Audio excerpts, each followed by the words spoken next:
अस्सलाम वालेकुम, आप देख रहे हैं पीए न्यूज HD और मैं हूं आपके होस्ट सादिया बतौल। शामिल करते हैं आज की अहम खबरें।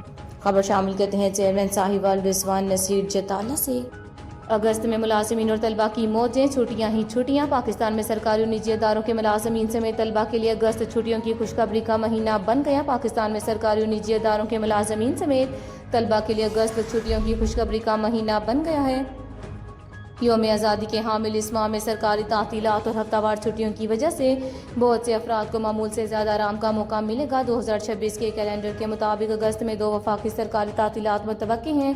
इसके अलावा महीने में 5 हफ्ते होने की वजह से हफ्ता और इतवार भी 5-5 मरतबा आएंगे। इस दफ़ा हफ्तावार तातीलात की तादाद 10 तक पहुँच जाएगी। जिन सरकारी और निजी इदारों में हफ्ता और इतवार दोनों दिन तातील होती है, वहाँ काम करने वाले मुलाजिमीन मजमूई तौर पर 12 छुट्टियों से लुत्फ़ अंदोज़ हो सकते हैं।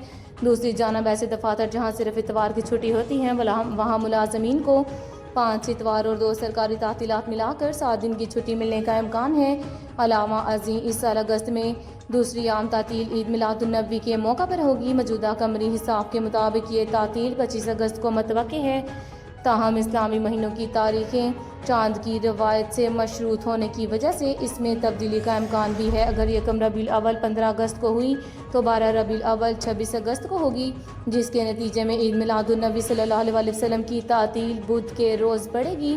ताहम इसकी हतमी तारीख का ऐलान मरकज़ी रवायत हलाल कमेटी के अजलास के बाद किया जाएगा, जिसके बाद वफाकी हुकूमत बाज़ाब्ता आम तातील का नोटिफिकेशन जारी करेगी।